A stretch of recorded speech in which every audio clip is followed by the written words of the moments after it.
இந்த டேட்டா சயின்ஸ்க்குலாம் ஃபியூச்சர்ல ஸ்கோப் இருக்குமா? இந்த artificial intelligence, machine learning, deep learning, gen AI இந்த மாதிரி நிறைய டாபிக்ஸ் எல்லாம் மார்க்கெட்ல சொல்லிட்டு இருக்காங்களே, இது எல்லாத்துக்கும் ஃபியூச்சர்ல ஸ்கோப் இருக்குமா அப்படின்ற கேள்விக்கு உங்களுக்கே பதில் தெரியும். பிகாஸ் ஸ்கூல்ல படிச்சிட்டு இருக்கக்கூடிய ஸ்டூடெண்ட்ல இருந்து ஒரு 8 to 10 years ஒர்க் எக்ஸ்பீரியன்ஸ்ல இருக்கக்கூடிய ஒவ்வொருத்தருமே இந்த டேட்டா சயின்ஸ் அண்ட் ஏஐ இண்டஸ்ட்ரிக்குள்ள எப்படியாச்சும் வந்துட முடியாதா அப்படின்றது தான் இன்னைக்கு எல்லாத்தோட ஒரு பெரிய ட்ரீமாவே இருந்துட்டு இருக்கு. பிகாஸ் அந்த லெவலுக்கு நீங்க உங்க கண்ணுக்கு முன்னாடியே பாக்குறீங்க ஏஐ எவ்வளவு பெருசா விஸ்வரூபம் ஆயிட்டு இருக்கு அப்படின்றது. பட் அப்படி இருந்தாலும் உங்களுக்கு இருக்கக்கூடிய பெரிய கன்ஃபியூஷனே இந்த கோடிங் எனக்கு வருமா வராதா, இல்ல இந்த டேட்டா சயின்ஸ் மிஷின் லேர்னிங்ல ஒரு பெரிய கடல், இதெல்லாம் வந்து என்னால பண்ணவே முடியாது அப்படின்ற ஒரு பயமும் உங்க கூட அப்படியே டெவலப் ஆயிட்டே வந்துட்டு இருக்குது அப்படின்றது எனக்கு நல்லாவே புரியுது. சோ அது இருந்தாலும் நீங்க வந்து இந்த யூடியூப்ல போய் எப்படியாச்சும் படிக்கணும் அப்படின்ற மாதிரி சர்ச் பண்றீங்க. குறிப்பா இந்த டேட்டா சயின்ஸ் கோர்ஸ் இன் தமிழ் அப்படின்லாம் போடுறீங்க. பட் உங்களுக்கு கரெக்டான ரிசோர்ஸ் கிடைக்க மாட்டேங்குது, கரெக்டான கோச் கிடைக்க மாட்டேங்கிறாங்க, ஒரு ப்ராப்பரா எக்ஸ்பிளைன் பண்ணக்கூடிய பர்சன் கிடைக்க மாட்டேங்கிறாங்க அப்படின்ற ஸ்ட்ரகிள்ல நிறைய பேர் இங்க ஸ்டக் ஆயிட்டு இருக்கீங்கன்றது எனக்கு தெரியும். சோ அதனால தான் நான் நம்ம தமிழ் கம்யூனிட்டிக்கு இந்த கான்செப்ட்ஸ்லாம் சிம்பிளிஃபை பண்ணி சொல்லி கொடுக்கலாம் அப்படின்ற மாதிரி வந்திருக்கேன். இதை நான் எப்படி பிளான் பண்ணிருக்கேன் அப்படின்னா,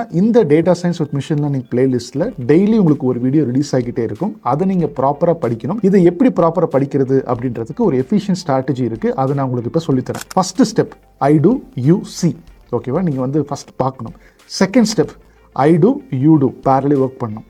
third step, you do I see. இதுல இந்த தேர்ட் ஸ்டெப்புக்கு மட்டும் நீங்க எலிஜிபிளா இருக்க மாட்டீங்க. பிகாஸ் அதுக்கு தான் இங்க பெய்டு கம்யூனிட்டி இங்க வந்து பே பண்ணி படிக்கக்கூடிய சில லேர்னர்ஸ் இருக்காங்க. ஸோ அதை மட்டும் நம்ம இங்கிருந்து எடுத்துருவோம். பட் அது வந்து ஒரு எஃபிஷியன்ட் வே ஆஃப் லேர்னிங் பேட்டர்ன்ல இருக்கிறது. இட்ஸ் ஓகே, நீங்க வந்து பே பண்ணி படிக்க முடியல அப்படின்னாலும் பிரச்சனை இல்லை. நீங்க இந்த பர்டிகுலர் பிளேலிஸ்ட்டை கண்டினியூ பண்ணி வச்சுக்கோங்க. அதுக்கு உங்க ஏ கோச் ஜான் சேனலை இப்பவே சப்ஸ்கிரைப் பண்ணி வச்சுக்கோங்க. அண்ட் உங்க ஃப்ரெண்ட்ஸுக்கும் யாராருக்கெல்லாம் பே பண்ணி படிக்க முடியாதோ அவங்களுக்கு எல்லாத்துக்கும் இந்த பர்டிகுலர் பிளேலிஸ்ட்டை ஒரு வீடியோவை ஷேர் பண்ணுங்க. அப்பனா தான் நான் வந்து எவ்வளவு சிம்பிளிஃபை பண்ணி டீச் பண்ணி உங்களுக்கு எல்லாம் புரிய வைக்க போறேன் அப்படின்றது நீங்க ஸ்டெப் பை ஸ்டெப் அடுத்து வரக்கூடிய எபிசோட்ஸ்ல பார்க்க தான் போறீங்க. உங்களுக்கும் தெளிவா புரிஞ்சிடும். அண்ட் நீங்க இப்ப இந்த காலேஜ்ல படிச்சுட்டு பார்த்துட்டு இருக்கீங்க அப்படின்னா கண்டிப்பா ஒரு சர்டிபிகேஷன் இருந்தா ரொம்பவே யூஸ்ஃபுல்லா இருக்கும்ல சார் அப்படின்ற மாதிரி கேட்டீங்கன்னா கண்டிப்பா இந்த ப்ரோக்ராமுக்கு சர்டிபிகேஷன் இருக்கு. நான் அப்படிதான் பிளான் பண்ணிருக்கேன். அதை நீங்க எப்படி லாஸ்ட் எபிசோட்ல கிளைம் பண்ணி எடுத்துக்கலாம் அப்படின்ற ஃபுல் இன்ஸ்ட்ரக்ஷனை நான் கடைசியில ரிவீல் பண்றேன். பட் அது வரைக்கும் நீங்க இப்ப என்ன பண்ணணும் அப்படின்னா, நான் சொன்ன அந்த லேர்னிங் ஸ்ட்ராட்டஜில நீங்க வந்து ஒரு பென் எடுத்துக்கோங்க, டைரி எடுத்துக்கோங்க, நோட்ஸ் நீங்க அதிகமா எடுங்க. சார் நோட்ஸ் கொடுங்க அப்படின்ற மாதிரிலாம் கேட்காதீங்க. பிகாஸ் நீங்க என்ன எழுதுறீங்களோ அதுதான் உங்க மைண்ட்ல போகும். ஸோ நீங்க இதில் அதிகமாக ஒர்க் பண்ற மாதிரி பிளான் பண்ணிக்கோங்க.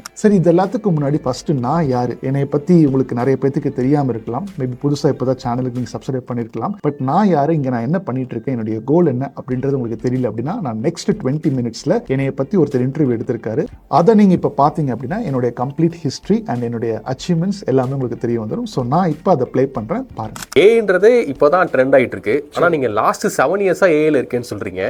அப்படி நீங்க என்னதான் பண்ணிருக்கீங்க? முதல்ல ஜான் யாரு? ஃபர்ஸ்ட் ஒரு கம்பெனியில் நான் வந்து டேட்டா சயின்டிஸ்டாக ஒர்க் பண்ணியிருக்கேன். அந்த இடத்துல ஒரு 50க்கும் மேற்பட்ட டீமை வந்து நான் வந்து லீட் பண்ணியிருக்கேன். அதே மாதிரி ஒரு புக்கும் ஒரு கோஆத்தர் பண்ணியிருக்கேன். இதெல்லாம் பண்ணதுனால நிறைய பீப்புள் வந்து நீங்கள் புக்கே கோஆத்தர் பண்ணியிருக்கீங்க, நீங்கள் ஏன் எனக்கு டீச் பண்ணக்கூடாதுன்னு சொல்லிட்டு எங்கிட்ட வந்தாங்க. ஸோ அந்த டைம்ல வந்து நான் வந்து இந்த ட்ரைனிங் இண்டஸ்ட்ரியில் பேரலாக ஃபோக்கஸ் பண்ணேன். என்னையோட ஏஜ் அதிகமாக இருக்கிறவங்களாம் வந்து எங்கிட்ட ட்ரைனிங் எடுத்துக்கிட்டாங்க. நான் ஃபர்ஸ்ட் டீச் பண்ண பர்சனுக்கே வந்து பார்த்தீங்கன்னா 9 years of non ID experience இருந்துச்சு. அவரோட லைஃப்பை வந்து ட்ரான்சிஷன் பண்ணதுக்கப்புறம் தான் எனக்கு பயங்கர கான்ஃபிடன்ஸ் ஆகி கெரியர் ட்ரான்சிஷன் பண்ணுறது எனக்கு ரொம்ப பிடிச்சிருச்சு. ஸோ அதுலேருந்து நான் வந்து ஃபுல்லாகவே ட்ரைனிங் ஸ்பேஸ்குள்ளே வந்து ஒரு 3 வருஷம் நான் வந்து கம்ப்ளீட்டாக ட்ரைனிங்கில் மட்டுமே இருந்தேன். ஃபுல் டைம் ஜாப்ல விட்டுட்டு, ஏன்னா நிறைய பேர்கிட்ட பேசுறது, இன்ட்ராக்ட் பண்ணுறதுல எனக்கு ரொம்ப பிடிச்சிருச்சு. ஸோ அதனால ஒரு 5 லட்சம் பேருக்கு மேலே நான் வந்து ட்ரெயின் பண்ணியிருப்பேன். உங்களோட கெரியரை வந்து ட்ரான்ஸ்ஃபர் பண்ணியிருப்பேன். கெரியர் கேப் ஆகட்டும், நான் ஐடிலேருந்து ஐடிக்கு வரணும் அப்படின்னு சொல்றவங்க ஆகட்டும், ஈவன் ஃப்ரெஷர்ஸாக கூட இருக்கலாம். ஸோ யார் வந்தாலும் ப்ராப்பராக 1-on-1ல நான் ஸ்டார்டிங்கில் சொன்ன மாதிரி அதே மாடலில் தான் கைட் பண்ணி அவங்கள வந்து நான் இது வரைக்குமே நான் ஐடி இண்டஸ்ட்ரியில் ஹெல்ப் பண்ணிட்டு இருக்கேன். ஸோ சார், நீங்கள் வந்து ஏஐ ப்ராடக்ட்லாம் நீங்கள் வந்து லீட் பண்ண இந்த கம்பெனிலாம் ஒர்க் பண்ணேன்னு சொன்னீங்க. அந்த கம்பெனிஸ் எங்கெங்கே ஒர்க் பண்ணீங்க, என்னென்ன மாதிரியான ப்ராஜெக்ட் லீட் பண்ணீங்கன்னு சொல்ல முடியுமா? ஷூர். நான் வந்து கான்டினென்டல் ஆட்டோமோட்டிவ் அப்படின்ற கம்பெனியில் இருந்தேன். இது வந்து பார்த்தீங்கன்னா it's completely self driving car. இப்போ வந்து நிறைய மாடல்ஸ் வந்து பீப்புளுக்குலாம் கேள்விப்படுறாங்க. குறிப்பாக இந்த டீப் லேர்னிங்கில் object detection models, YOLO models அப்படின்லாம் நிறைய இருக்குது. லார்ஜ் லாங்குவேஜ் மாடல்ஸில் இப்போ நிறைய இருக்குது. நாங்கள் வந்து ஒர்க் பண்ணது பார்த்தீங்கன்னா completely it's a video based data. அந்த இடத்துல தான் வந்து ஒரு வீடியோ வந்து எப்படி வந்து அனோட்டேட் பண்ணணும், எப்படி லேபிள் பண்ணுறாங்க, எப்படி நெக்ஸ்ட் லெவல் டீம் வந்து அடுத்த அந்த ப்ரெடிக்ஷன், இப்போ நம்ம வந்து செல்ஃப் டிரைவிங் கார்ஸ்லாம் ஓட்டணும் அப்படின்னா ரெட் கலர் லைட்டை பார்த்தா இது ரெட் கலர் லைட்டுன்னு ப்ரெடிக்ட் பண்ணுது.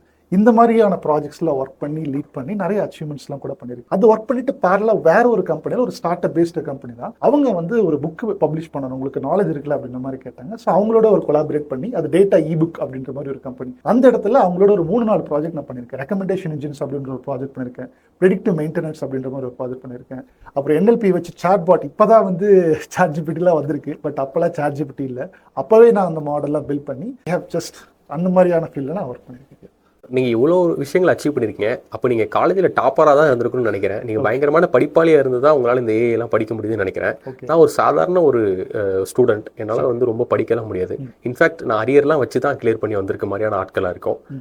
அப்போ நாங்களாம் இதுக்கு ஏஐ படிக்கிறதுக்கு தகுதியானவங்களா, எலிஜிபிளா? நல்ல கேள்வி. நீங்க சொல்றது எல்லாமே என்னோட லைஃப்லயும் இருந்திருக்கு. சரியா, நானும் வந்து காலேஜ்ல வந்து ஒரு அரியர் வச்ச ஒரு ஸ்டூடெண்ட் தான். அப்பவே நான் வந்து பாத்தீங்கன்னா இந்த MLM, சிம் கார்டு வியாபாரம் பண்றது, ரோட்ல விற்கிறது, இதெல்லாமே நானும் பண்ணியிருக்கேன். நான் ஈஸி எடுத்து படித்தேன். ஈஸி எடுத்து படித்தா நம்மளுக்கு வந்து சாஃப்ட்வேர் இண்டஸ்ட்ரியிலையும் போகலாம், இல்லை கோர் இண்டஸ்ட்ரியிலையும் போகலாம் அப்படின்ற மாதிரி ஒரு மெத்து வந்து இப்பயுமே இருக்குது. பட் அது ப்ராக்டிக்கல் இல்லை. ஏன்னா நம்ம படிக்கிறதே ரொம்ப ரொம்ப அவுடேட்டட் புக்ஸ். ஸோ அதனால இப்போதைக்கு எனக்கு வேலைக்கு போக முடியல. இப்போ நீங்கள் சொல்கிற சேலஞ்சஸ் எல்லாமே நானும் கோத்ரூ பண்ணி தான் இந்த இடத்துல வந்து உட்காந்துருக்கேன். பட் என்ன ப்ராப்ளம் இங்கே அப்படின்னு பார்த்தீங்கன்னா, நம்ம படிக்கிறத மனப்பாடம் பண்ணி எக்ஸாம்பிள் எழுதிடுறோம். ஸோ இதுதான் வந்து ப்ராப்ளம். அதை தான் நானும் பண்ணேன். ஸோ நீங்கள் இந்த ஃப்ரெஷராக இருக்கிறீங்க, கெரியர் கேப் இருக்கிறீங்க, ஒரு ஒன்றுமே ஐடியை பற்றி தெரியாதவங்க இருக்கீங்க, அந்த எல்லா ஸ்டேட்லையும் நானும் தான் இருக்கேன். ஸோ அங்கே இருந்தால் நானும் கொஞ்சம் கொஞ்சமாக க்ரோ பண்ணி வந்தேன். நான் ஜாவா படித்து ஜாவா டெவலப்பர் ஆகலான்னு பிளான் பண்ணேன். படித்தேன், ஒரு இன்ஸ்டிடியூட்டில் காசு கொடுத்து படித்தேன். எனக்கு வேலை கிடைச்சது. பட் 3 மாதத்தில் திருப்பி வந்து ஒரு டெஸ்ட் எழுதணும்னாங்க. அதுக்கு கூப்பிடவே இல்லை. அதனால் என்னோட லைஃப் திருப்பியும் டவுன் ஆயிடுச்சு. அப்பில் போகிற மாதிரி வந்து திருப்பி டவுன் ஆயிடுச்சு. திருப்பி நான் அதுக்கப்புறம் ஒரு data science, artificial intelligence course எடுத்து படிக்கலாம்னு சொல்லிட்டு படித்தேன். அந்த இடத்துல ஒரு இன்ஸ்டியூட்டில் படித்தேன். பட் அங்கே எல்லாமே ஒரு கோடிங் வந்து அவங்க வந்து ரீட் பண்ணிட்டு அப்படியே போயிட்டே இருந்தாங்க. எனக்கு ஒன்றுமே புரியல. பிகாஸ் கோடிங் வந்து ஒரு ப்ராப்பரான விதத்தில் சொல்லித்தரணும். ஸோ எனக்கு புரியல அவங்களுக்கு எப்படி அந்த கொஷின்ஸ்லாம் வருது. ஒரு செஷனில் வந்து 150 பேர் இருக்காங்க, அவங்களுக்குலாம் எப்படி அந்த கொஷின்ஸ் வருதுன்றது எனக்கு ஒரு பெரிய கொஷினாக இருக்குது. ஸோ அப்போ தான் நான் முடிவு பண்ணேன், என்னைய மாதிரி எத்தனை பேர் இருப்பாங்க ஒரு காலத்து, இனிமே ஒரு ஒன்ஸ் அப்போ நான் எனக்கு இப்போ கம்பெனிலாம் ஸ்டார்ட் பண்ண அப்படின்றது எனக்கு எதுவுமே தெரியாது. ஒன்ஸ் நான் இந்த பேஜ் கம்பெனி ஸ்டார்ட் பண்ணேன்னா இந்த கோடிங், இந்த டேட்டா சயின்ஸ் ஃபீல்டில் நான் சக்ஸஸ் ஆகிடுவேன். அப்போவே நான் வந்து வேர்ட்ஸ் ஆஃப் அஃபர்மேஷனுக்கு பவர் அதிகமாக இருக்குன்னு சொல்லுவாங்க இல்லையா, நான் அப்போவே எடுத்துட்டேன். இதில் எப்படி நான் சாதிச்சிருவேன், இதில் சாதிச்சேன் அப்படின்னா என்னைய மாதிரி யாரெல்லாம் இதே ஸ்ட்ரகிள் தான் எப்படியோ என்னுடைய பின் சததிகளில் இதே சேலஞ்சில் உருவாகுன்றது தெரியும். பட் ப்ராப்பராக எப்படி சொல்லிக் கொடுக்கணுமோ அதை சொல்லிக் கொடுத்து ஐடி இண்டஸ்ட்ரிக்குள்ளே அவங்களை வந்து ஒரு டேட்டா சயின்டிஸ்ட்டை ப்ளேஸ் பண்ணணுன்ற ஒரு டெசிஷனை நான் வந்து 2017-18 அப்போவே எடுத்துட்டேன். ஆனால் அப்போ தான் நான் வந்து இண்டஸ்ட்ரிக்குள்ளே வந்து அப்புறம் சொல்லிக் கொடுக்குறதுல அப்போ அதுக்கப்புறம் சக்ஸஸ் ஆக தான் நடந்துச்சு. என் கூட ட்ராவல் பண்ணுற எல்லாத்துக்குமே நான் சொன்ன மாதிரி ரிசல்ட்ஸ்லாம் கொடுத்துருக்கேன். இப்போ நீங்கள் சொல்கிறது பார்க்குறப்போ அப்போ நீங்கள் நிறையா ஃப்ரெஷர்ஸை மட்டும் தான் ட்ரெயின் பண்ணுறீங்களா? ஃப்ரெஷர்ஸ்க்காக ஹெல்ப் பண்ணக்கூடிய ஒரு இன்ஸ்டியூஷன் தான் என்னன்னா அது? நல்ல கேள்வி. பட் நான் ஃப்ரெஷர்ஸ்ன்னு எதுக்காக சொன்னேன் அப்படின்னா, இந்த இடத்துல வந்து பார்த்தீங்கன்னா நான் ஒரு ஃப்ரெஷராக இருந்தேன். நான் நிறைய சேலஞ்சஸ் கோத்ரூ பண்ணியிருக்கேன். பட் நான் ஃபஸ்ட்டு கெரியர் ட்ரான்ஷன் பண்ண ப்ரொஃபைலே பார்த்தீங்கன்னா அவருக்கு வந்து 9 வருஷம் நான் ஐடி ஒர்க் எக்ஸ்பீரியன்ஸ் இருந்திருக்கு. சேல்ஸில் வந்து ஒரு 4.5 இயர்ஸ் இருந்திருக்காரு. ஒரு பேங்க்கில் வந்து 4.5 இயர்ஸாக அசிஸ்டன்ட் பேங்க் மேனேஜராக இருந்திருக்காரு. இவருக்கு கோடிங் சுத்தமாக தெரியாது. பட் அவருக்கு என்ன ஒரு கோல்னா, நான் இது வந்து ரொட்டீன் ஒர்க்காக இருக்குது, எனக்கு இது பிடிக்கல, எனக்கு வந்து கொஞ்சம் மூளையை கசக்கி பண்ணுற வேலையை வந்து எனக்கு பிடிக்கும், ஒரு ப்ராப்ளம் சால்விங்லாம் நல்லா பிடிக்கும் அப்படின்ற மாதிரி தான் என்கிட்ட வந்தார். நான் அவர்கிட்ட சொன்னேன், என்னை எப்படி நம்புறீங்க, புக் எழுதிருக்கிறவங்கள பெரியலாம் இருக்க முடியாது. ஸோ நான் அவர்கிட்ட சொன்னேன், எனக்கு எதுவுமே தெரியாது, நான் வந்து எப்படி உங்களுக்கு என்ன தெரியுமோ அதை டீச் பண்ணுங்க அப்படின்றதுக்காக வந்தார். ஸோ அவர்கிட்ட வந்து நான் டீச்சிங் ஜேர்னி ஆரம்பித்தேன்.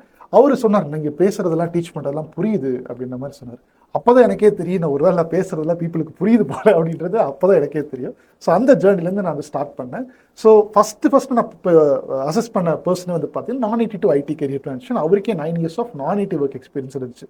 அதுக்கப்புறம் எனக்கு இவரையே பண்ணிட்டோம், நீ ஃப்ரெஷராக இருந்தா என்ன, 11 years of maximum career gap இருக்கிறாங்க ஒரு லேடியை நான் ஹெல்ப் பண்ணியிருக்கேன். 5 இயர்ஸ் ஆஃப் டீச்சிங் எக்ஸ்பீரியன்ஸ்லேருந்து கெரியர் ட்ரான்சிஷன் பண்ணவங்களை ஹெல்ப் பண்ணியிருக்கேன். 3 இயர்ஸ் ஆஃப் ஆட்டோமோட்டிவ் டெஸ்ட் இன்ஜினியர்லேருந்து கெரியர் ட்ரான்சிஷன் பண்ணவங்களை ஹெல்ப் பண்ணியிருக்கேன். இவங்கெல்லாம் இப்போ ஒர்க் பண்ண கம்பெனியில் லோ லெவல் கம்பெனியில் ராபர்ட் பாஷ், லேட்டன்ட் அனாலிட்டிக்ஸ், அடுத்து வந்து பார்த்தீங்கன்னா பர்ட் லேப்ஸ், அடுத்து நிறைய பெரிய பெரிய கம்பெனி டாப் எம்என்சிஸில் தான் அவங்கள ஹெல்ப் பண்ணியிருக்கேன். ஃப்ரெஷருக்கு எவ்வளோ சேலரியில் நான் ஹெல்ப் பண்ணியிருக்கேன் அப்படின்னா ஒரு 4.5 to 8 LP. நம்மளோட கணக்கில் சொல்ல போனால் ஒரு 40,000 மினிமமாக பெர் மந்த். அதுதான் வந்து மினிமம் சேலரியாக இருக்க போகுது. கெரியர் ட்ரான்சிஷன் பண்ணவங்களுக்கு என்னன்னா நம்மளோட பாஸ்ட் சேலரியில் இருந்து இங்கே பெரிய கொஷின் என்ன, நானும் கெரியர் ட்ரான்சிஷன் தான் பண்ணியிருக்கேன், நான் வந்து பிபிஓவில் ஒர்க் பண்ணியிருக்கேன் அப்படின்னு சொல்லும் போது எனக்குமே பெரிய கொஷின், என்னோட சேலரி கம்மியாகும் அதிகமாகும் அப்படின்றது. கெரியர் ட்ரான்சிஷன் பண்ணும்போது அவங்களோட பாஸ்ட் சேலரியில் இருந்து அட்லீஸ்ட் ஒரு 30% ஹைக் வர மாதிரி நான் வந்து ஹெல்ப் பண்ணியிருக்கேன். இந்த கோர்ஸ் படிக்கணும்னு நினைக்கிறவங்களுக்கே பொதுவான ஒரு கேள்வி, ஸோ நீங்கள் வந்து இந்த இண்டஸ்ட்ரியில் எக்ஸ்பர்ட்டாக இருக்கீங்க, நீங்கள் அப்படியே அந்த எக்ஸ்பர்டீஸை பிடிச்சி நீங்கள் வந்து பெரிய ஆளாக போயிட்டே இருக்கலாம், ஏன் நீங்கள் வந்து இன்னொரு 10 பேரையோ 100 பேரையோ 1,00,000 பேரையோ வந்து ட்ரெயின் பண்ணணும்னு நீங்கள் நினைக்கிறீங்க? நிறைய பேர் இங்கே என்னன்னா ஒரு அரைகுறை நாலேஜோடு இருந்துட்டு சரி நம்ம எப்படியா இந்த ஸ்பேஸில் தப்பிச்சிடணுன்றதுக்காக தான் ட்ரைனிங்ன்ற ஒரு ஸ்பேஸ்க்குள்ள வர மாதிரி நாங்கள் பார்க்குறோம். ஸோ நீங்கள் என்ன டிசிஷன்னால ட்ரெயினும் பண்ணணும், ஏன்னா நீங்கள் நினச்சிருந்தீங்கன்னா நீங்கள் இன்னும் நிறைய ப்ராடக்ட் பண்ணலாம், இல்லை நீங்கள் பெரிய பெரிய கம்பெனியில் பெரிய பெரிய பொசிஷனில் நீங்கள் வந்து ஒர்க் பண்ணலாம், எதுக்கு ட்ரைனிங்குள்ளே வரீங்க? ஆக்சுவலாக நான் வந்து ரெண்டுத்தையுமே ஃபோக்கஸ் பண்ணுறேன், கோச்சிங் ப்ளஸ் கன்சல்டிங். ஸோ இது 2 விஷயத்தையுமே பண்ணிட்டு இருக்கோம். கோச்சிங் ஏன் பண்ணுறேன் அப்படின்னா என்னைய மாதிரி நிறைய பேர் இருக்காங்க, ப்ராப்பராக யாருக்குமே உங்களுக்கு கைடன்ஸ் போய் சேர்றது இல்லை, அதுவும் குறிப்பாக 1-on-1 போகிறதே இல்லை. ஒரு குரூப் கிளாஸில் எடுத்து உட்கார வச்சு ட்ரெயின் பண்ணி 4 மாதம் லைவ் செஷன் சொல்லிட்டு அனுப்பிச்சு விட்டுறாங்க. இவங்க எல்லா நாளைக்கு வந்து ரோட்டில் உட்காந்து என்னைய மாதிரி வந்து கஷ்டப்படுறாங்க, எனக்கு வந்து இந்த மாதிரி யாரும் ஆகக்கூடாது அப்படின்றது தான் கோல். அதை வந்து நான் பயங்கர பேஷனேட்டாக பண்ணிக்கிட்டு இருக்கேன். ஒன்று. ரெண்டாவது வந்து அந்த கன்சல்டிங்ன்றது தான் எனக்கு அது ப்ராடக்ட் சைட்லேயே எனக்கு டெவலப் பண்ணணும். நிறைய கம்பெனிஸ் வந்து நான் ஒரு 50 கம்பெனிஸ்க்கு மேலே ப்ராடக்ட் டெவலப்மெண்ட்டுக்கு கன்சல்ட் பண்ணியிருக்கேன். ஸோ இன்னும் நம்மளுடைய ப்ராடக்ட்ஸே வந்து ஒரு 15 ப்ராடக்ட்ஸ் லைனில் இருக்குது. ஸோ இந்த மாதிரி விஷயங்களும் பேரலாக நாங்கள் வந்து பண்ணிக்கிட்டே தான் இருக்கும். So it's not only about coaching company, அந்த ரெண்டு சைடையும் we are just balancing both. So அதனால் கோச்சிங்ன்றதை நான் விடுற மாதிரி இல்லை, ஏன்னா என்னைய மாதிரி நிறைய பேர் சேலஞ்சஸ் கோத்ரூ பண்ணிட்டு இருக்காங்க. ப்ராடக்ட்டையும் நான் விடுற மாதிரி இல்லை, பிகாஸ் ப்ராப்பர் அசிஸ்டன்ஸ் வந்து அந்த கம்பெனிக்கு அவங்களுக்கு தெரிய மாட்டேங்குது. அது இப்போ ஏலாம் நாளுக்கு நாள் என்னென்னமோ புதுசாக வந்துட்டு இருக்கு, அது அவங்களுக்கு தெரியல. இதுக்கு கிரவுண்ட் ரிசர்ச் ஒர்க் பண்ணல. ஸோ அதனால தான் நான் ஒரு டீமையாகவே இப்போ பில்ட் பண்ணியாச்சு. நானும் பண்ணிட்டு இருக்கேன், டீமும் பண்ணிட்டு இருக்காங்க.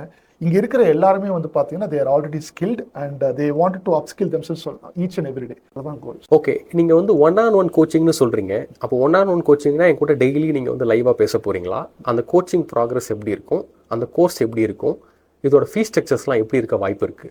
நாங்கள் லைவ்ல புதுசாக ஏதாச்சும் ஒரு மார்க்கெட்டில் வந்து இப்போ ஜென்ரேட்டிவ் ஏஐலாம் வந்து பயங்கரமாக ட்ரெண்டிங்கில் போய்கிட்டு இருக்கு. இந்த மாதிரியான புதுசான கான்செப்ட்லாம் நாங்கள் ரிசர்ச் பண்ணி இந்த மாதிரி செஷன்ஸ்லாம் லைவ்ல வந்து டீச் பண்ணுவோம். பட் இந்த மாதிரி லைவ்லேயே டீச் பண்ணிக்கிட்டே இருக்கிறதுனால என்ன சேலஞ்சஸ்னா, ஒரு 3 வாரம் கன்சிஸ்டண்ட்டாக பீப்புளால் வர முடியுது. ஏன்னா நிறைய ஒர்க்கிங் ப்ரொஃபஷன்ஸ் இருக்காங்க, ஸ்டூடெண்ட்ஸும் சில பேர் இருக்காங்க. எல்லாருனாலும் கன்சிஸ்டண்ட்டாக வர முடியறதில்ல. அவங்க என்ன சொல்கிறாங்கன்னா, சார் எனக்கு 2 வாரம் கேப் கொடுங்க, நான் போயிட்டு இந்த வேலையை முடிச்சுட்டு வரேன்றாங்க. வரதில்லை. அப்புறம் எங்க கூட பேசவே முடியறதில்ல. ஸோ அதனால் நாங்கள் என்ன பண்ணிட்டோம்னா, இவங்க எல்லாருமே எங்கள்கிட்ட என்ன சொல்ல ஆரம்பிச்சிட்டாங்க, நாங்கள் எங்களோட ஓன் டைமில் படிச்சுக்கிறோம், நீங்கள் எனக்கு வந்து கைட் மட்டும் பண்ணுங்கள் அப்படின்றதுனால ஓகே ஃபைன். நாங்களும் எங்களுடைய எல்லா மாடலையும் சேஞ்ச் பண்ணி ஃபுல்லாக கைடன்ஸில் வந்துட்டோம். ஆக்சுவலாக உள்ளர 3 பேரை ஒருத்தருக்கு கொடுத்து, 3 பேருன்றது ஸ்டூடெண்ட்ஸ் கிடையாது, 3 டேட்டா சயின்டிஸ்ட் இன்க்ளூடிங் நானுமே அதில் இருப்பேன். 3 பேர் சேர்ந்து ஒருத்தரை ஒரு 5லேருந்து ஒரு 9 மாதத்துக்குள்ளே ப்ராப்பராக கைட் பண்ணி ரெசியூமேலாம் எல்லாம் போட்டு கரெக்டாக நாங்கள் ஒர்க் பண்ணுற ப்ராஜெக்ட்ஸில் அவங்களுக்கு சான்ஸை கொடுத்து, இன்டர்ன்ஷிப் எக்ஸ்பீரியன்ஸை கொடுத்து, நல்ல சாஃப்ட் ஸ்கில்ஸ் ட்ரைனிங்கும் கொடுத்து, இண்டஸ்ட்ரிக்கு தேவையான மாதிரி ப்ராடக்டாக நல்லா உருவாக்குறது தான் எங்களுடைய கோல். அப்படி ஒரு வேலை ரெடி ஆகிட்டாங்கன்னா எங்களுக்கு நம்மளுக்கே நிறைய ப்ராடக்ட்ஸ் பில்ட் பண்ணிட்டு இருக்கனால we also need quality resources. அப்படின்னு இருக்கிற பட்சத்தில் ஒன்று உள்ளரே ஹையர் பண்ணுறதுக்கான இன்டர்வியூ ப்ரொசீஜர் நடக்கும், இல்லைனா அவங்க அதை வச்சு வெளியில் அழகாக அவங்க போகிறதுக்குண்டான ஆப்பர்ச்சுனிட்டிஸுமே இருக்கும். படித்து முடிச்சு டவுட் இருந்துச்சுன்னா அவங்களுக்கு தானே அந்த 3-on-1 மென்டர்ஷிப்ன்ற குரூப்பே ஸ்டார்ட் பண்ணியிருக்கோம். ஸோ அதுக்குள்ளே வந்து அவங்க எல்லாமே கொஷின்ஸ் கேட்பாங்க, டவுட்ஸ் கேட்பாங்க. சார் எனக்கு வந்து ஒரு கால் இருந்தால் ஈஸியாக இருக்கும், கொஞ்சம் சீக்கிரமாக கிளாரிஃபை பண்ணிக்க. ஓகேவாப்பா, சீக்கிரமாக கால் எடுத்துக்கோ, முடிச்சுக்கோ. ஸோ அவங்களுக்கு தேவைப்படக்கூடிய அந்த 1-on-1 ஸ்பெஷல் அட்டென்ஷன் கொடுத்து அதை ப்ராப்பராக ட்ராக் ரெக்கார்டு இருக்கும். நீங்கள் என்ன படிக்கிறீங்க அப்படின்றத மெயின்டைன் பண்ணுறதுக்கு டைம் ட்ராக்கர் அப்படின்றது இருக்கும். ஜாப் அப்ளை பண்ணியிருக்கீங்களான்னு மெயின்டைன் பண்ணுறதுக்கு ஜாப் ட்ராக்கர்னு இருக்கும். இது ஒவ்வொன்றையும் நம்மளுக்கு கொடுக்கக்கூடிய டேட்டா சயின்டிஸ்ட் மென்டார், அந்த ஸ்டூடெண்ட் மென்டாருக்கு அவங்களும் சேர்ந்து ஒர்க் பண்ணி அந்த டைம் ஷீட்டை ஸ்டெப் பை ஸ்டெப்பாக ஒர்க் பண்ணி எடுத்துகிட்டு போகிறது. அதே மாதிரி ஒவ்வொரு ஃபேஸ்லையும் ஒரு மார்க் இன்டர்வியூ. ஓகே, ஒரு 20 நாள் முடிஞ்சிருச்சா, எப்படி படிச்சிருக்கீங்க, ஒரு மார்க் இன்டர்வியூ. இந்த அடுத்த ப்ராஜெக்ட் முடிஞ்சிருச்சா, அந்த ப்ராஜெக்ட் எப்படி எக்ஸ்பிளைன் பண்ணணும், இந்த மாதிரி எக்ஸ்பிளைன் பண்ணுங்க. இந்த மாதிரி ஸ்கில்ஸ்லாம் இருக்கா, இந்த ஸ்கில்ஸை இப்படி எக்ஸ்பிளைன் பண்ணுங்க. இது எல்லாமே ப்ராப்பராக சொல்லி கொடுக்கறதுனால எனக்கு இதெல்லாம் அப்போ தேவைப்பட்டுச்சு, எனக்கு யாருமே பண்ணலை. ஸோ நான் அப்போவே எடுத்த டெசிஷன், வேர்ட்ஸ் ஆஃப் அஃபர்மேஷன், இதை நான் கொடுப்பேன். மார்க்கெட் கொடுக்கறதில்ல, இதை நான் கொடுக்கணும் அப்படின்றது தான் எங்களுடைய கோலே. ஸோ அது அப்படி தான் போய்கிட்டு இருக்கு. அப்படி தான் 1-on-1 மென்டர்ஷிப்பும் ஃபங்க்ஷன் ஆகும். ஓ, அப்போ நீங்கள் சொல்கிறது பார்த்தா 6 மாதத்துலேருந்து 9 மாதம் நான் படிக்கணுமா? நிறைய இன்ஸ்டிடியூஷன்ஸில் வந்து 1 மாதத்துல 2 மாதத்துல சொல்லி கொடுக்குறேன்னு சொல்கிறாங்க. அதை தாண்டி முக்கியமாக சர்டிஃபிகேட்லாம் கொடுக்குறேன்னு சொல்கிறாங்க. நீங்கள் சர்டிஃபிகேட்லாம் எனக்கு ப்ரொவைட் பண்ணுவீங்களா? நானும் நிறையா விஷயங்கள்லாம் கேள்விப்பட்டிருக்கேன். சில பேர் நிறைய இன்டர்வியூஸில் வந்து சொல்லியிருக்காங்க, நான் வந்து 2 மாதத்தில் டேட்டா சயின்ஸ் நிறைய கான்செப்ட்ஸில் படித்து ஒரு ப்ராடக்டே பில்ட் பண்ணிட்டேன் அப்படின்னு. பிகாஸ் எல்லாருமே தோனி ஆக முடியாது, எல்லாருமே நடிகர் விஜய் ஆக முடியாது. ஒவ்வொருத்தருக்கும் ஒவ்வொரு கெப்பாசிட்டி இருக்குது, கரெக்டாக. பட் நான் இந்த மாதிரியான பர்சன் ஆகணும்னு சொல்லிட்டு நிறைய பேர் வாழ்க்கையை சீரழிச்சது தான் அதிகம். ஸோ அதனால நம்ம ஆவரேஜாக ஒரு ஸ்கில்லை நீங்கள் மாஸ்டர் பண்ணணும் அப்படின்னா ஒரு 4 to 6 months நீங்கள் மாஸ்டர் பண்ணி ப்ராஜெக்டில் ஒர்க் பண்ணுறதுக்கு இந்த அட்லீஸ்ட் இந்த டேட்டா சயின்ஸ் அண்ட் ஏஐ நான் சொல்கிறது கண்டிப்பாக தேவைப்படும். அது ப்ராப்பர் கைடன்ஸில் படிச்சிங்க. ஒன்று. ரெண்டாவது விஷயம் வந்து பார்த்தீங்கன்னா சர்டிஃபிகேஷன் சொன்னீங்க. சர்டிஃபிகேஷன் நாங்கள் கொடுக்குறோம், பட் கம்பெனி பெர்ஸ்பெக்டிவில் எந்த கம்பெனியுமே நீ ஐபிஎம் சர்டிஃபிகேஷன் முடிச்சிருக்கியா, நான் உனக்கு வந்து இன்டர்வியூ கொடுக்குறேன்னு சொல்கிறது இல்லை. சர்டிஃபிகேஷன் தேவையே இல்லை சொல்ல போனால், டு பி ஆனஸ்ட். பட் என்ன சர்டிஃபிகேஷன் வேணும் அப்படின்னா இன்டர்ன்ஷிப் சர்டிஃபிகேஷன் வேணும். That holds a top 1 priority. அதை நாங்கள் ஃபோக்கஸ் பண்ணுறோம். அண்ட் கோர்ஸ் கம்ப்ளீட் சர்டிஃபிகேஷன் இருக்குது, கோர்ஸ் முடிச்சுட்டு அது யார் வேணால் கொடுத்துக்கலாம். ஸோ அதனால we are first focusing on internship or work experience letter. அதுக்கு அவங்க நம்மளுடைய ப்ராஜெக்ட்ஸில் ஒர்க் பண்ணியிருக்கணும். நாங்கள் அந்த கன்சல்டிங் சைடில் சொன்னோம் இல்லையா, அது ஒர்க் பண்ணும்போது அவங்களுக்கு அந்த எக்ஸ்பீரியன்ஸ் கிடைக்கும், ஒரு ப்ராஜெக்ட் என்ன லைஃப் சைக்கிளில் ஃபங்க்ஷன் ஆகுது அப்படின்றதுலாம் கிடைக்கும். ஸோ அதனால அந்த இடத்துல யாரெல்லாம் போகிறாங்களோ அவங்களுக்கு இன்டர்ன்ஷிப் லெட்டர் கொடுப்போம், இல்லாட்டினா ஒர்க் எக்ஸ்பீரியன்ஸ் லெட்டர் கொடுத்து அவங்களை வந்து ஒன்று உள்ளே எடுத்து இல்லாட்டினா வெளியில் எடுக்கிறது தான் நம்மளுடைய பிளான். சூப்பர். இப்போது இந்த கோர்ஸ் நான் படிக்கணும் அப்படின்னா நான் இதுக்கு எவ்வளோ ஃபீஸ் கட்டுற மாதிரி இருக்கும்? ஏதோ ஒரு ஃபீஸ் நீங்கள் சொன்னாலும் அந்த ஃபீஸ் நான் வந்து இஎம்ஐ மாதிரி கட்டுறதுக்கான ஆப்ஷன்ஸ் எனக்கு இருக்கா? ரெண்டாவது, நான் வந்து ஒரு இடத்துல ஒர்க் பண்ணிட்டு இருக்கேன், ஒர்க் பண்ணிட்டு பேரலாக அதை படிக்கிறதுக்கான எனக்கு டைம் வந்து இருக்குமா? இது எனக்கு சொல்வீங்கன்னா கொஞ்சம் ஈஸியாக இருக்கும். சரி, நான் வந்து சொல்கிறது நம்மளுடைய கோர்ஸ் வந்து பார்த்தீங்கன்னா it's 4-in-1 course. Data analyst plus data science plus artificial intelligence plus generative AI. இந்த ஒரு கோர்ஸுக்குமே மார்க்கெட்டில் இப்போ சார்ஜ் பண்ணிட்டு இருக்கிறது வந்து பார்த்தீங்கன்னா மோர் தேன் 60,000. இதுதான் வந்து சார்ஜ். அப்போ எவ்வளோ இருக்குன்றது பாருங்கள். நம்மள்ட்ட அதோட 50% காஸ்ட் கம்மியாக தான் இருக்கும். ஸோ அது வந்து ஒரு நம்பர் வந்து மைண்டில் வச்சுக்கோங்க. ஒன்று. ரெண்டாவது வந்து பார்த்தீங்கன்னா அது இஎம்ஐ ஆப்ஷன்ஸுமே இருக்குது. ஸோ சில பேர் ஃபுல்லாகவே கட்டுறாங்க, இஎம்ஐ ஆப்ஷன்ஸில் கட்டுறவங்க இருக்காங்க. That is also we are supporting. Third point ஒன்று கேட்டிங்க, நான் வேலை பார்த்துட்டே படிக்க முடியுமா அப்படின்ற விஷயத்தை கேட்டிங்க. நிறைய பேர் இங்கே வேலை பார்த்துட்டு தான் படிக்கிறாங்க. அதனால தான் ஒன்-ஆன்-ஒன் மென்டார்ஷிப்ன்ற மாடலே ஒர்க் ஆகுது. ஏன்னா வேலை பார்த்துட்டு நீங்கள் ஈவினிங் வருவீங்க, கொஞ்சம் ஒரு 2 to 3 hours தான் உங்களுக்கு டைம் இருக்குன்ற பட்சத்தில் நீங்கள் உங்களோட ஓன் டைமில் படிங்க, ஓன் டைமிங்கில் படிங்க. அதை வந்து எங்களுக்கு வந்து அப்டேட் பண்ணிவிடுங்க. ஸோ நாங்கள் வந்து அதை ட்ராக் பண்ணி உங்களை வந்து எந்த ப்ரோக்ரஸில் போகிறீங்கன்றதை பார்த்து இண்டிவிஜுவலாக ஸ்பெஷல் அட்டென்ஷன் கொடுத்து உங்களை ஹெல்ப் பண்ண முடியும். ஜான், அப்போ நீங்கள் கோர்ஸ்ன்னு சொல்கிறது நான் உள்ளே வந்து என்னை படிக்க வைக்கிறது மட்டும்தானா, இல்லை அதை தாண்டி எனக்கு பிளேஸ்மெண்ட்டு நீங்கள் சொல்கிற அந்த வார்த்தை எனக்கு பிடிச்சிருக்கு, அந்த பிளேஸ்மெண்ட்டுன்றது நீங்கள் எப்படி எனக்கு ஹெல்ப் பண்ணுவீங்க? ஓகே, எல்லா இடத்துலையும் வந்து பார்த்தீங்கன்னா 4 மாதம் லைவ் ட்ரைனிங்னு இருக்கா? அது ஆஃப்லைனில் இருக்கலாம், ஆன்லைனில் இருக்கலாம். அதுக்கப்புறம் ஒன்றும் பண்ண மாட்டாங்க. ஸோ இங்கே ஸ்டார்டிங் ஃப்ரம் டே 1லேருந்து உங்களுக்கு உண்டான மென்டார் கொடுக்குறனுடைய பர்பஸே எதுக்காகனா நீங்கள் வேலைக்கு போய் ஆகணும். அதுக்கு ஒரு டைம்னு இருக்குது. நீங்கள் ஒரு 6 மாதம் படிக்கிறீங்க, நடுவில் 1 மாதம் கேப் வரலாம், ஏதாச்சும் ஒரு ப்ராப்ளம் கண்டிப்பாக நடக்கும். எல்லாத்துக்குமே அப்படியே நீங்கள் ஒன்றுமே நடக்காதுன்னு சொல்ல முடியாது. Because it's a journey. கண்டிப்பாக ஒரு ஜேர்னியில் ஒரு மேடு இருக்கும், ஒரு பல்ல இருக்கும், அந்த ஃபேஸில் நீங்கள் வந்து பண்ணிட்டு தான் இருப்பீங்க. அதுக்காக தான் கூடவே ஒரு மென்டரை கொடுத்து கான்டாக்ட் நம்பரை கொடுத்து நீங்கள் எனக்கு ஏதாவது சேலஞ்சஸ்னால் பேசுங்க, எங்கள்கிட்ட சொல்லுங்கள், அப்போ நான் தான் தெரிய வரும். ஸோ அதனுடைய ட்ராக் பண்ணுறதுடைய கோலே என்ன அப்படின்னா உங்கள் கூட நாங்கள் ட்ராவல் பண்ணுறதுக்கு ரெடி. இது ஒரு ஜேர்னி. ஸோ அதனால் நாங்கள் 4 மாதம் கழித்து போயிடுவோம், 6 மாதம் கழித்து போயிடுவோம், அந்த மாதிரிலாம் நீங்கள் நினைக்க வேண்டாம். பிகாஸ் இதெல்லாம் நான் ஃபஸ்ட்டு கோத்ரூ பண்ண சேலஞ்சஸ். ஸோ அதை தான் நான் வந்து சர்வீஸாக கொடுக்கணும் அப்படின்றது கோலாக இருக்கிறதுனால நீங்கள் வேலைக்கு போகிற வரைக்கும் நாங்கள் உங்கள் கூட இருக்கிறது தான் வந்து எங்களுடைய கோல். ஓகே, நான் எந்த ஒரு கேப்புமே எடுக்கல, நான் கம்ப்ளீட்டாக 6 மாதம் நீங்கள் சொல்கிற மாதிரி எடுத்து நான் படிச்சிடுறேன். ஆனால் அதுக்கப்புறம் எனக்கு வேலை எப்போ கிடைக்கும்னு தெரியாது. அந்த வேலை கிடைக்கிற வரைக்கும் எனக்கு கைட் பண்ணுவீங்களா? கண்டிப்பாக, அதுக்கு தான் நம்ம கூடவே இருக்கிறோம். ஸோ அதனால் நீங்கள் வந்து உங்கள் வேலையை பற்றி கவலைப்பட வேண்டாம். நீங்கள் 6 மாதம் நல்லா படிச்சிட்டீங்க அப்படின்ற பட்சத்தில் உங்களோட ட்ராக் ரெக்கார்ட் நல்லா தானே இருக்கும். நாங்களே உங்களை ஹையர் பண்ணுறதுக்கு இன்டர்வியூ சான்சஸ்லாம் கொடுப்போம்ல, அதில் நீங்கள் உங்களோட ஸ்கில்ஸை ப்ரூவ் பண்ணுங்கள். ஜஸ்ட்டு அதே மாதிரி டெக்னிக்கல் ஸ்கில்ஸை மட்டும் ஃபோக்கஸ் பண்ண வேண்டாம். நாங்கள் ட்ரைனிங்கில் இருக்கும் போதே நீங்கள் இங்கிலீஷில் எங்கள் கூட பேசுவீங்க. And it is going to be in English training. அதனால ஏன்னா கம்பெனிகிட்ட போயிட்டு எந்த கிளைண்ட்டை போய் தமிழில் பேசிட்டு இருக்க மாட்டீங்க. ஸோ அதனால அந்த கம்யூனிகேஷன் ஸ்கில்ஸையும் நீங்கள் பேரலாக டெவலப் பண்ணுறதுல ஃபோக்கஸ் பண்ணிக்கணும். அப்போ அதே மாதிரி நீங்களும் இன்டர்வியூ ஃபேஸ் வருவீங்க. மற்றவங்களுக்கெல்லாம் இன்டர்வியூ கால் வரதே சேலஞ்ச். இங்கே உங்களுக்கு எங்கள் கூட கனெக்ட் ஆகுது. Because we are data coaching and consulting company இருக்கிறதுனால எங்களுக்கும் ஆட்கள் தேவை. அண்ட் ஏஐயும் பயங்கரமான ஸ்கை ராக்கெட் ஆகிட்டு இருக்கு. நாங்களும் நிறைய விஷயங்களை எக்ஸ்பெரிமெண்ட் பண்ணி we also wanted to grow in this field. அப்போ இங்கேயே உங்களுக்கு நிறைய ஆப்பர்ச்சுனிட்டிஸ் இருக்குது. ஸோ அதனால் நீங்கள் ப்ராப்பராக படிச்சிங்கன்னா இங்கேயே உங்களுக்கு ஆப்பர்ச்சுனிட்டிஸ் இருக்குது, ஷிஃப்ட் ஆகிக்கலாம். இல்லைன்னா இதுதான மார்க்கெட்டுக்கு தேவை அப்படின்ற பட்சத்துலேயும் உங்களுக்கு வந்து நல்ல ஸ்கோப்ஸ் இருக்கும். And we will be with you until you secure job. So அதனால் அதை பற்றி உங்களுக்கு டவுட் வேண்டாம். இப்போது என்னை பற்றி உங்களுக்கு எல்லாத்துக்கும் ஃபுல்லாக தெரிஞ்சிருக்கும்னு நினைக்கிறேன். ஸோ நீங்கள் அந்த மாதிரி ஒன்-ஆன்-ஒன் மென்டார்ஷிப்பில் ப்ராப்பராக படிக்கணும் அப்படின்ற மாதிரி இருந்தீங்க அப்படின்னா அது பெய்டு ப்ரோக்ராம் தான். கீழே நான் லிங்க் கொடுக்குறேன். நீங்கள் யாரெல்லாம் இன்ட்ரெஸ்டடாக இருக்கீங்களோ நீங்கள் தாராளமாக வந்து படிச்சுக்கலாம். என்கொயர் பண்ணுங்கள், பிடிச்சதுன்னா we can just work together. இல்லை நான் வந்து ஜஸ்ட் ஒரு பிகினிங் ஸ்டேஜில் தான் இருக்கேன், நான் வந்து கற்றுக்கணும்னு விருப்பப்படுறேன், கோடிங் வருமா வராதானா இந்த கோர்ஸ் தயவு செஞ்சு கண்டினியூ பண்ணுங்க, பட் முடிச்சிருங்க. அப்படின்னா தான் உங்களுக்கு நல்ல தெளிவான கிளாரிட்டி கிடைக்கும். அண்ட் என்னோட ஸ்டோரி உங்களுக்கு ரொம்ப மோட்டிவேஷனலாக இருந்துச்சு, ஒரு இன்ஸ்பிரேஷனாக இருந்துச்சு அப்படின்னா அதை கீழே கமெண்ட் செக்ஷனில் சொல்லுங்கள். அது நான் கண்டிப்பாக படித்து பார்ப்பேன். அண்ட் நம்ம நெக்ஸ்ட் எபிசோடில் என்ன பார்க்க போறோம் அப்படின்னா இந்த கோர்ஸ்னுடைய அஜெண்டா எப்படி இருக்க போகுது அதை ஸ்டெப் பை ஸ்டெப்பா நான் வந்து எக்ஸ்பிளைன் பண்ணிருக்கேன். கண்டிப்பா நீங்க பாருங்க. அதுக்கப்புறம் ஒரு 3-4 செஷன்ஸ் இந்த மாதிரி ஃபவுண்டேஷனலா தியரியா இருக்கும். அதுக்கப்புறம் நம்ம பைத்தன் செஷன்ல ஃபுல்லா ஹேண்ட்ஸ் ஆன்ல ரொம்ப சூப்பரா வந்து கத்துக்க போறோம். இது உங்க AI coach John. Let's make AI simplified. See you all in the next episode. Bye.